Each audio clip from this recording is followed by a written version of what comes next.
Assalamualaikum warahmatullahi wabarakatuh. Salam sejahtera bagi kita semua. Salam dan bahagia. Baik, kami dari kelompok 3 akan menjelaskan materi tentang depresiasi dan amortisasi. Sebelumnya, perkenalkan, nama saya Teddy Cayanto, NIM 2019 017 019. Baik, langsung saja. Yang pertama, penyusutan depresiasi. Penyusutan depresiasi adalah pengeluaran-pengeluaran untuk memperoleh aset berwujud yang mempunyai masa manfaat lebih dari 1 tahun harus dibebankan sebagai biaya untuk mendapatkan, menagih, dan memelihara penghasilan dengan cara mengalokasikan pengeluaran tersebut selama masa manfaat aset yang bersangkutan melalui penyusutan. Oke, baik, selanjutnya yang pertama, saat dimulainya penyusutan. Penyusutan aset berwujud dimulai pada bulan dilakukannya pengeluaran atau pada bulan selesainya pengerjaan suatu aset, sehingga penyusutan pada tahun pertama dihitung secara pro rata. Oke, sebagai contoh, pengeluaran untuk pembangunan sebuah gedung sebesar 100 juta rupiah. Pembangunan dimulai pada bulan Oktober 2016. Nah, bangunan tersebut selesai dan siap digunakan pada bulan Maret 2017. Penyusutan atas harga perolehan bangunan gedung tersebut dimulai pada bulan Maret 2017. Baik, yang selanjutnya, metode penyusutan. Metode penyusutan diperbolehkan untuk kelompok aset berwujud dikelompokkan menjadi dua, yaitu penyusutan aset berwujud bangunan dan aset berwujud bukan bangunan. Untuk aset berwujud selain bangunan, wajib pajak diperbolehkan memilih metode penyusutan, yaitu dilakukan dalam bagian-bagian yang sama besar selama masa manfaat, yang dihitung dengan cara menerapkan tarikh penyusutan atas nilai sisa buku, dan pada akhir masa manfaat nilai sisa buku disusutkan sekaligus, dengan syarat dilakukan secara taat asas. Metode yang diperbolehkan adalah metode garis lurus atau straight line method, atau saldo menurun yaitu declining balance method, yang mana pada akhir masa manfaat nilai sisa buku disusutkan sekaligus atau close end. Yang ketiga, kelompok masa manfaat aset dan tarikh penyusutan. Besarnya penyusutan suatu periode dipengaruhi oleh metode yang digunakan, besarnya hingga perolehan aset berwujud, dan masa manfaat dari aset berwujud tersebut. Baik, selanjutnya masa manfaat dari tarikh penyusutan aset berwujud diatur sebagai berikut. Kelompok aset berwujud yang pertama bukan bangunan. Kelompok yang pertama, masa manfaat 4 tahun, tarikh penyusutan garis lurusnya 25%, saldo menurunnya 50%. Kelompok kedua, masa manfaat 8 tahun, tarikh penyusutan garis lurus 12,5%, saldo menurunnya 25%. Kelompok ketiga, masa manfaatnya 16 tahun, garis lurus 6,25%, saldo menurun 12,5%. Untuk kelompok keempat, masa manfaat 20 tahun, garis lurusnya 5%, dan saldo menurunnya 10%. Kelompok aset berwujud yang kedua yaitu bangunan. Bangunan yang permanen itu masa manfaatnya 20 tahun, tarikh penyusutan garis lurus 5%, dan saldo menurunnya minus. Bangunan yang kedua yaitu tidak permanen, masa manfaatnya 10 tahun, tarikh penyusutan garis lurus 10%, dan saldo menurunnya minus. Selanjutnya contoh, wajib pajak membeli sebuah bangunan permanen dengan harga perolehan 100 juta.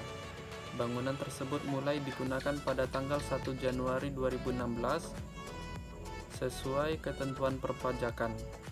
Bangunan tersebut termasuk aset berwujud dengan masa manfaat 20 tahun dan hanya diperoleh dengan metode garis lurus. Penyusutan setiap tahunnya adalah 5 juta, yaitu 100 juta dibagi 20, hasilnya 5 juta. Besarnya penyusutan setiap tahun dapat dilihat pada tabel berikut ini. Untuk tahun 2016, penyusutannya 5 juta, nilai sisa buku 95 juta. Tahun 2017, penyusutannya 5 juta dan nilai sisa bukunya 90 juta. Tahun 2018, penyusutannya 5 juta dan nilai bukunya 85 juta. Untuk tahun 2019 sampai tahun 2034, penyusutannya itu 5 juta dan untuk sisa bukunya 85 juta. Untuk tahun 2035, penyusutannya 5 juta dan nilai sisa buku 0. Yang keempat, penyusutan aset berwujud tertentu. Terdapat aset berwujud tertentu berikut ini. Penyusutan diatur secara khusus. A. Atas biaya perolehan atau pembelian telepon seluler yang dimiliki dan digunakan perusahaan untuk pegawai tertentu, karena jabatan atau pekerjaannya dapat dibebankan sebagai biaya perusahaan sebesar 50% dari jumlah biaya perolehan. B. Atas biaya perolehan atau pembelian atau perbaikan besar kendaraan bus, minibus, atau sejenisnya yang dimiliki dan digunakan perusahaan untuk antar jemput para pegawai, dapat dibebankan seluruhnya sebagai biaya perusahaan melalui aset tetap kelompok 2. Yang C. Atas biaya perolehan atau pembelian atau perbaikan besar kendaraan sedan atau yang sejenisnya yang dimiliki dan digunakan perusahaan untuk pegawai tertentu, karena jabatan atau pekerjaannya dapat dibebankan sebagai biaya perusahaan sebesar 50% dari jumlah biaya perolehan atau perbaikan besar melalui penyusutan aset kelompok 2. Untuk yang kelima, ada penyusutan atau amortisasi untuk penanaman modal di bidang tertentu sesuai PP nomor 1 2007 jenis usaha, tarif penyusutan dan amortisasi yang dipercepat adalah yang pertama, jenis industri terdiri atas industri makanan lainnya, tekstil dan pakaian jadi. Yang kedua, tarif penyusutan dan amortisasi dipercepat dapat dilihat pada tabel di bawah ini. Dikelompokkan menjadi aset tetap berwujud. Yang pertama, bukan bangunan dapat dikelompokkan menjadi 4 kelompok dengan masa manfaat menjadi 2, 4, 6, dan 8 tahun. Untuk garis lurusnya dibagi 50%, 20%, 16,67%, dan 12,5%. Untuk saldo menurunnya 100%, 50%, 33,33%, dan 25%. Yang kedua adalah bangunan, terdiri dari permanen dan tidak permanen, dengan masa manfaat menjadi 10 tahun dan 5 tahun. Dengan garis lurus 10% dan 20%. Lalu untuk amortisasi merupakan pengeluaran-pengeluaran untuk memperoleh aset tak berwujud dan pengeluaran lainnya, termasuk perpanjangan hak-hak atas tanah yang mempunyai masa manfaat lebih dari 1 tahun. Diamortisasikan dengan metode garis lurus maupun metode saldo menurun. Dalam metode menurun, nilai buku aset tak berwujud atau HH tersebut diamortisasikan sekaligus pada akhir masa manfaatnya. Pengelompokan aset tak berwujud masa manfaat dan tarif amortisasi dapat dilihat pada tabel berikut ini.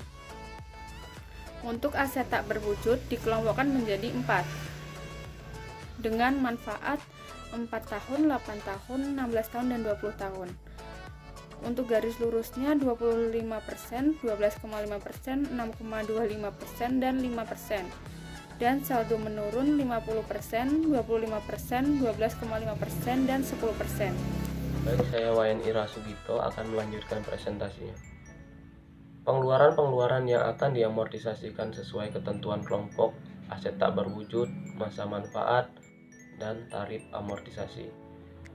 Yang pertama, pengeluaran untuk biaya pendiri dan biaya perluasan modal suatu perusahaan yang dibebankan dalam tahun terjadinya pengeluaran. Kemudian yang kedua, pengeluaran yang dilakukan sebelum operasional komersial yang mempunyai masa manfaat lebih dari 1 tahun, seperti biaya studi kelayakan dan biaya produksi percobaan. Sedangkan biaya operasional yang bersifat rutin seperti rekening listrik dan telepon, gaji pegawai, dan biaya kantor lainnya tidak boleh dikapasitasi tapi dibebankan sekaligus pada tahun pengeluaran, jadi tidak diamortisasikan. Kemudian ada amortisasi di bidang penambangan minyak dan gas bumi.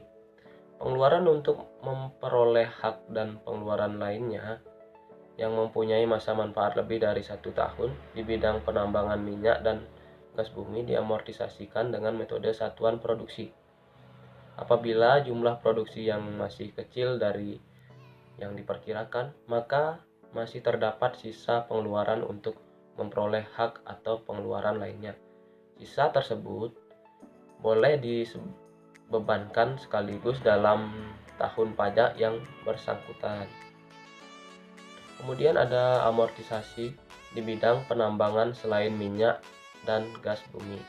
Pengeluaran untuk memperoleh hak pengusaha hutan atau hak pengusaha sumber alam serta hasil alam lainnya seperti hak pengusaha hasil laut yang mempunyai masa manfaat lebih dari 1 tahun diamortisasikan berdasarkan metode reduksi dengan jumlah paling tinggi itu 20% setahunnya.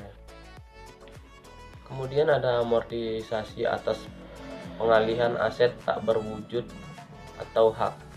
Dalam hal ini terdapat pengalihan aset tak berwujud atau hak. Nilai sisa buku aset atau hak tersebut dapat dibebankan sebagai kerugian. Sedangkan jumlah penggantian di bukunya sebagai penghasilan pada tahun terjadinya pengalihan.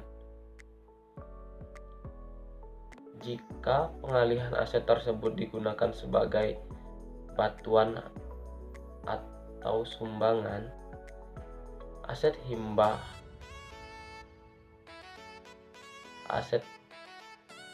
hibah atau warisan, maka jumlah nilai sisa buku tidak boleh dibebankan sebagai kerugian bagi pihak yang meninggalkan. Kemudian penutupan nilai peroleh. Dalam peroleh aset secara umum, harga peroleh dihitung dari harga tambahan dengan biaya-biaya yang dikenakan atau yang dikeluarkan sampai aset tersebut siap untuk digunakan. Demikian juga aset berwujud, bangunan atau dibuat sendiri, maka harga peroleh merupakan akumulasi pembelian material, tenaga kerja, dan overhead pabrik. Baik, terima kasih. Sekian presentasi dari kelompok kami. Jika ada kesalahan, kami mohon maaf yang sebesar-besarnya. Terima kasih.